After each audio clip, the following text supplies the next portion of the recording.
Marie-Jeanne, lorsque tu visualises ton futur, cela doit être une source de motivation pour toi.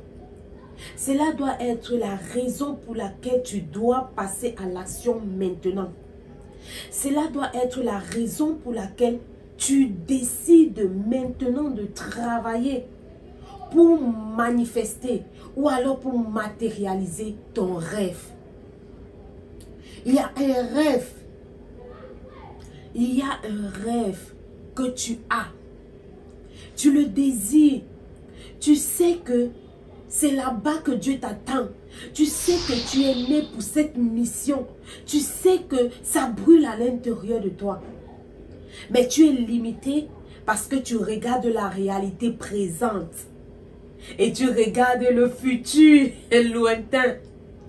Et tu as trop d'inquiétudes, trop de questions. Est-ce que tu vas y arriver? Est-ce que? C'est normal.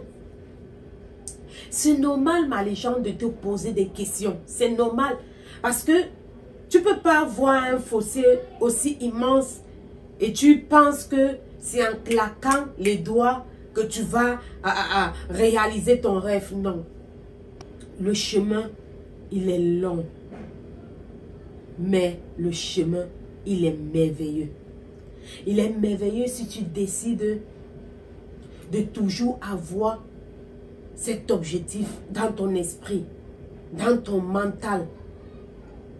Et ce rêve-là te donnera le chemin, te montrera le chemin. Les petites actions, on ne les néglige pas. Les contacts qu'on a, on ne les néglige pas. Les petites choses qu'il faut faire, on ne les néglige pas. Tout est dans la constance. Tout est dans la constance, ma légende. Au fur et à mesure, fais-le. Au fur et à mesure, fais ce qu'il faut faire. Fais ce qu'il faut faire. Et tu verras que tu te rapprocheras de ton rêve. J'étais à une conférence samedi et j'ai retenu quelque chose. Vous savez, lorsqu'il y a une opportunité, on se rappelle de ce qu'on connaît. On se rappelle de ce qu'on connaît. Lorsqu'une opportunité se présente devant quelqu'un, même si c'est toi, ma légende, tu dois toujours te rappeler de la personne que tu connais dans ce domaine ou alors dans ce secteur d'activité. Mais est-ce que toi, on te connaît?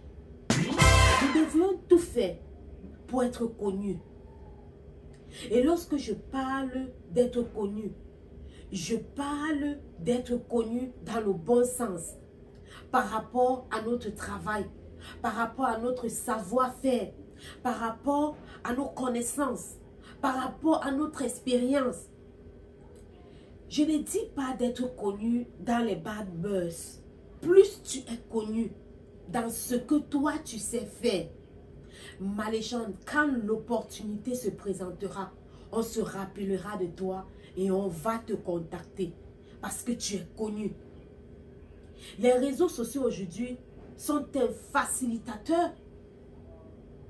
Les réseaux sociaux nous ouvrent le monde. Alors, cherche à être connu dans ton secteur d'activité. Pour ma part, je crée des contenus sur le développement personnel et professionnel.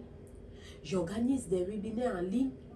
Je suis présidente d'une association qui fait uniquement dans le social. Je suis auteur. Je suis une très bonne assistante de direction. Je suis connue pour ça. Ce qui est certain, c'est que s'il y a une opportunité, on se rappellera de moi. Être connu, c'est aussi montrer son travail au monde entier. Montre aux autres ce que toi tu sais faire. L'heure n'est plus à la cachotterie, si tu permets l'expression. En ce siècle-ci, en cette saison, expose ton talent. Expose ce que toi tu sais faire. Montre au monde entier, Malichon, ce que toi tu sais faire. Plus tu es connu dans ton secteur d'activité, plus l'opportunité viendra vers toi.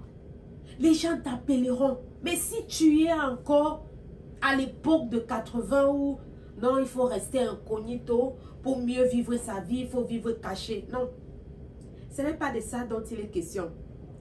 Quand on parle de business, quand on parle de travail pour mieux vivre, il ne faut pas vivre caché.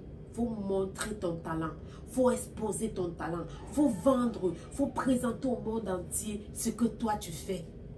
Dans les prochaines vidéos, ma légende, je vous présenterai ce que moi j'ai fait. Allez, prenez soin de vous. Bye bye.